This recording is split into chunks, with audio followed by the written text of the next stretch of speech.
Frédéric, bonjour. Merci d'avoir accepté de témoigner sur la médiation professionnelle. Votre expérience est intéressante à triple titre. Pour avoir travaillé plusieurs années à la fois en tant que juriste, en tant que DRH et puis maintenant avocat au barreau. Vous avez fait appel à la médiation, vous êtes formé également aux pratiques de la médiation. Comment la médiation a pris une place dans vos activités professionnelles?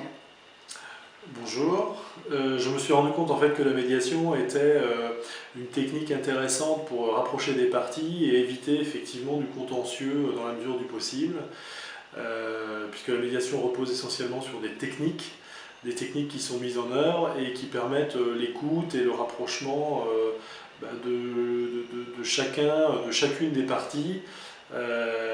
Et ça permet de fluidifier la communication et de pacifier les rapports entre ces deux parties.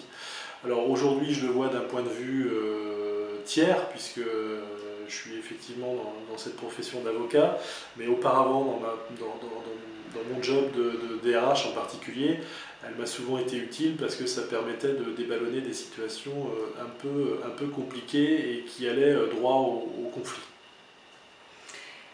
Du coup, je vous invite peut-être, si vous le souhaitez, à expliciter un peu ces situations qui ont fait appel à un médiateur et du coup les avantages ou les bénéfices en fait que vous en avez retirés. Alors deux situations. La première qui me vient à l'esprit, c'était effectivement dans l'entreprise où j'exerçais auparavant avec deux collaborateurs qui partageaient la même conjointe, un officiellement et l'autre officieusement, pour tout vous dire. Et donc ça a créé une situation naturelle de tension qui a été extrêmement difficile à gérer au départ, puisque forcément chacun demandait le départ de l'autre, et que en plus la cause de tout ça était complètement extra-professionnelle, et chacun des collaborateurs donnait satisfaction dans son job.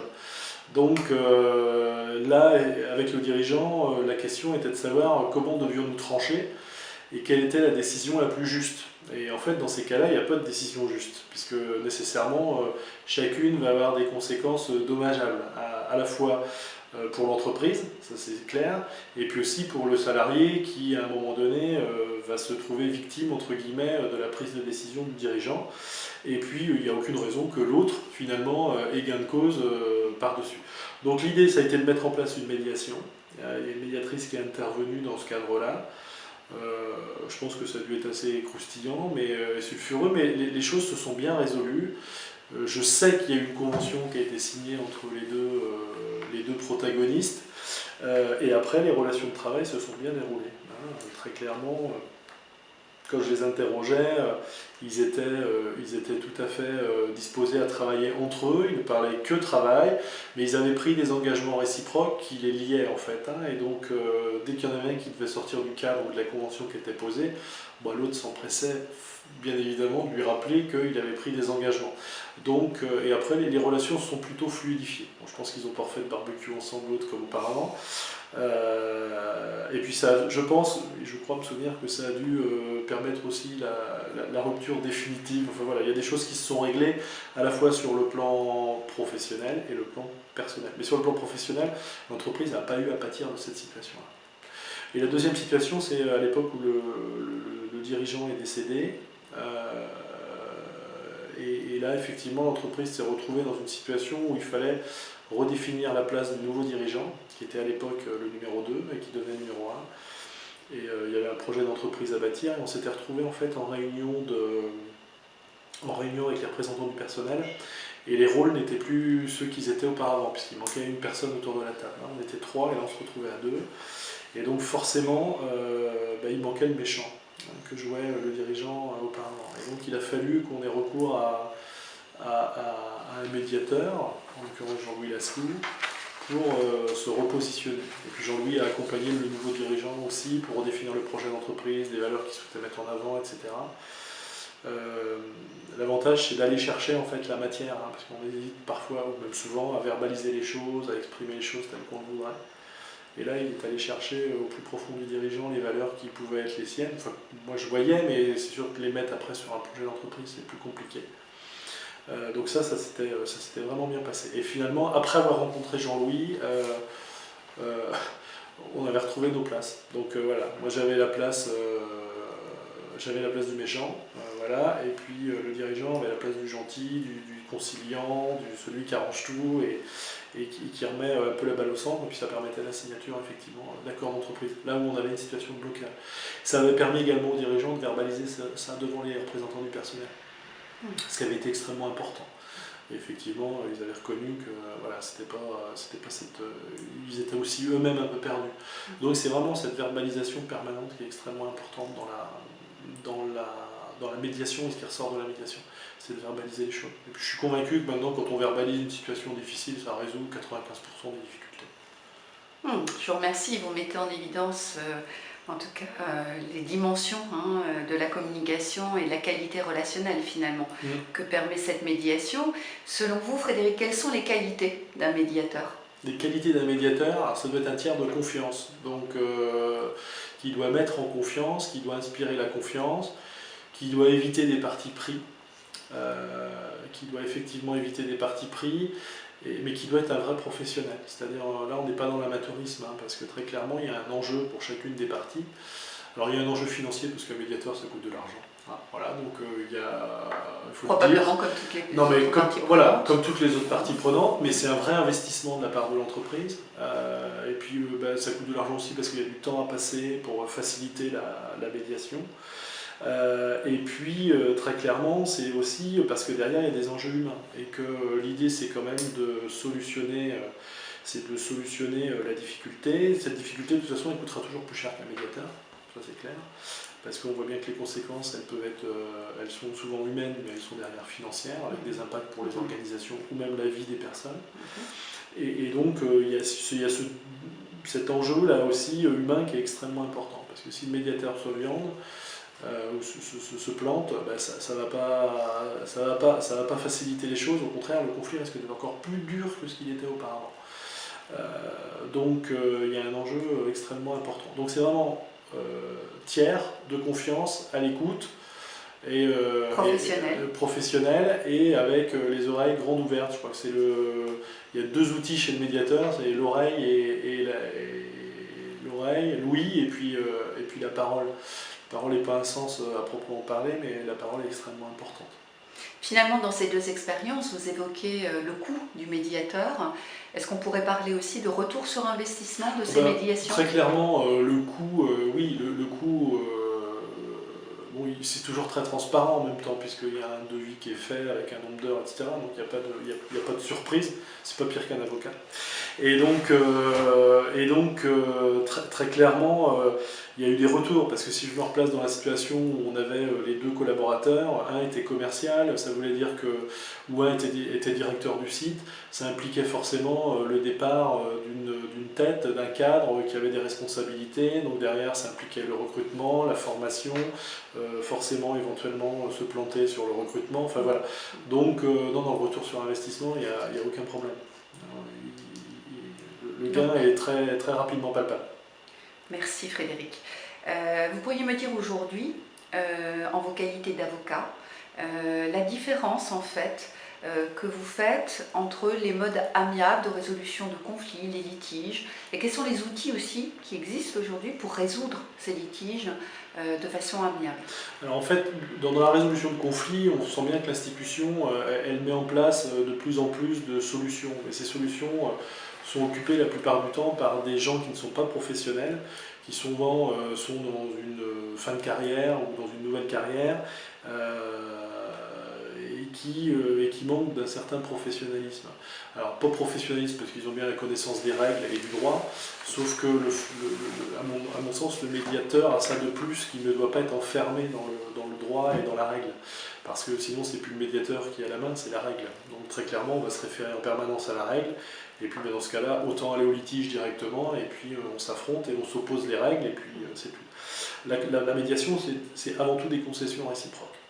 Et ça veut dire parfois mettre un peu son orgueil dans sa poche avec un mouchoir par-dessus, mais au final on sait que c'est acceptable et c'est accepté. Si la médiation est un succès, C'est sans nul doute le cas. Si je vous décris un peu la conciliation prud'homale type, c'est on rentre dans un bureau, vous avez deux magistrats en face, l'avocat qui saisit la juridiction va faire part de ses griefs, demande de l'argent, et puis si moi je suis en face, ça va être de dire oui je concilie parce qu'au fond de moi je sais que la règle n'a pas été respectée, et donc de toute façon on sait que la règle va passer et que la règle va sanctionner et que ça va coûter. Voilà, mais il n'y a aucune volonté de rapprochement et d'écoute. D'ailleurs, c'est même pas la personne, par exemple, qui a fait l'objet d'un licenciement qui est entendue, c'est son avocat. Donc, c'est pas lui qui est interrogé, c'est pas lui qui parle directement. Et donc, on parle par voie de conseil, et donc la conciliation, elle est vouée à l'échec, très clairement. C'est la raison pour laquelle, d'ailleurs, dans les réformes qui sont en cours, on pense même parfois faire sauter la conciliation parce que, voilà, à mon sens, elle n'a pas grand intérêt aujourd'hui dans la procédure, en tout cas dans la procédure prud'homale. Ce qui serait intéressant, c'est de mettre en amont une médiation. Et ça serait beaucoup plus intéressant. Alors peut-être que dans le cadre de la réforme, justement, du Conseil prud'homal, on peut imaginer que des tentatives, en tout cas de solutions vers la médiation, puissent être proposées. Elle est utile aujourd'hui. Alors je dirais qu'elle est utile d'abord sur les contentieux collectifs. Ça c'est sans doute le cas. Elle est utile sur les dossiers de harcèlement, parce que quand un salarié dit « je suis victime de harcèlement », c'est extrêmement compliqué.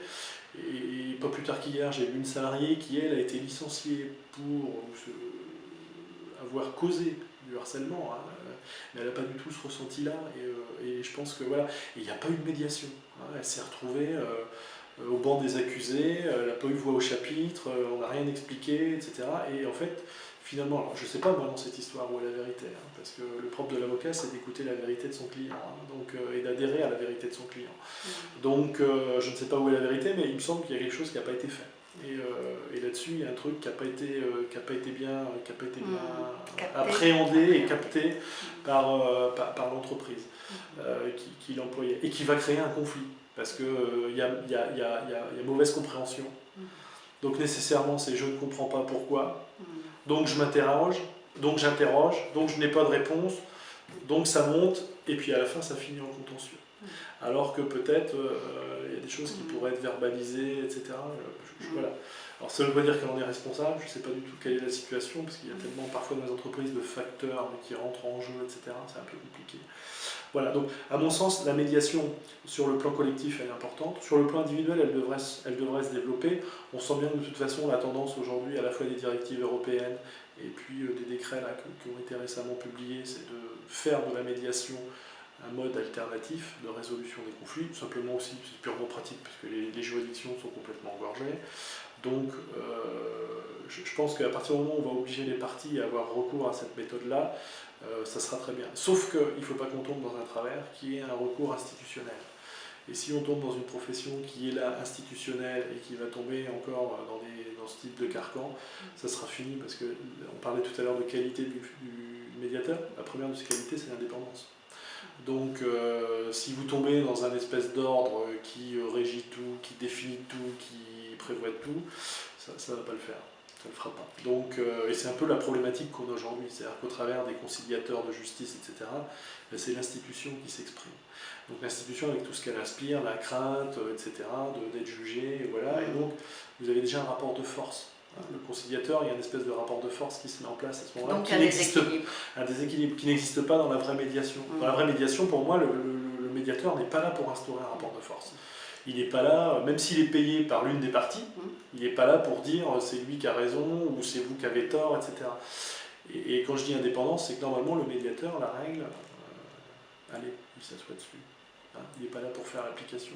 On a des codes pour ça, mais s'il fait l'application d'une règle, c'est mort. Il sait déjà qui a raison et qui a tort. Sauf que les conflits humains sont beaucoup plus profonds que ça et beaucoup plus difficiles. Merci beaucoup de ce que vous êtes en train d'évoquer. Vous rappelez à la fois l'importance de la dimension émotionnelle dans un conflit, et que cet être humain que vous nommez est bien complexe, et cette émotion embarque malheureusement des postures parfois épouvantables, avec des vraies souffrances. Vous rappelez aussi par votre propos la dimension à la fois d'indépendance, mais aussi d'impartialité, de neutralité du médiateur, et il ne peut pas être jugé parti, hein, c'est ce que vous dites au fond, et que dans la plupart des situations de conciliation, de fait, il y a déjà ce déséquilibre entre les parties par la posture institutionnelle que ça représente.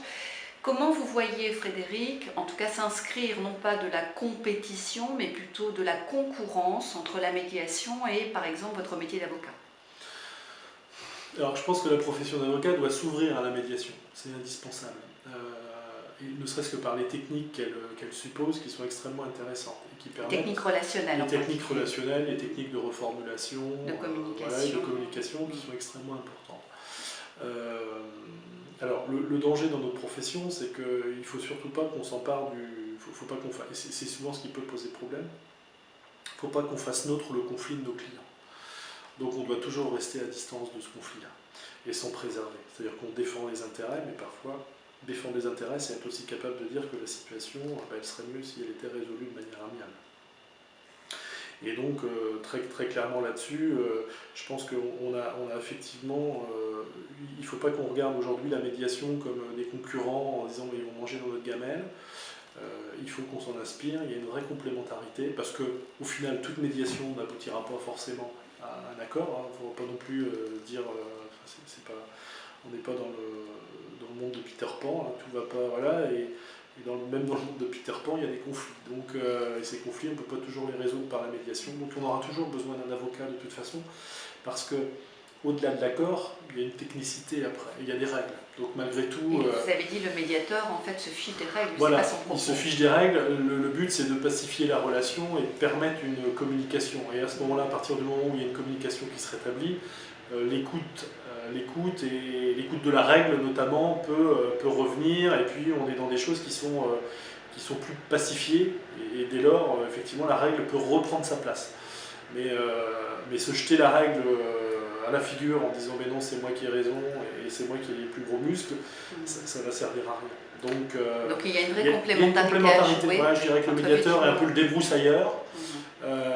Voilà, et il va débroussailler, il va travailler la terre, tout va bien se passer, et puis nous on va venir et on va planter et la graine va prendre. Puisque le terrain est fertile, ouais, c'est ce que vous êtes en train d'évoquer. Très bien. Frédéric, voulez-vous ajouter quelque chose à votre témoignage? Absolument pas. Je pense avoir dit voilà, ce qui était essentiel pour moi. Merci beaucoup.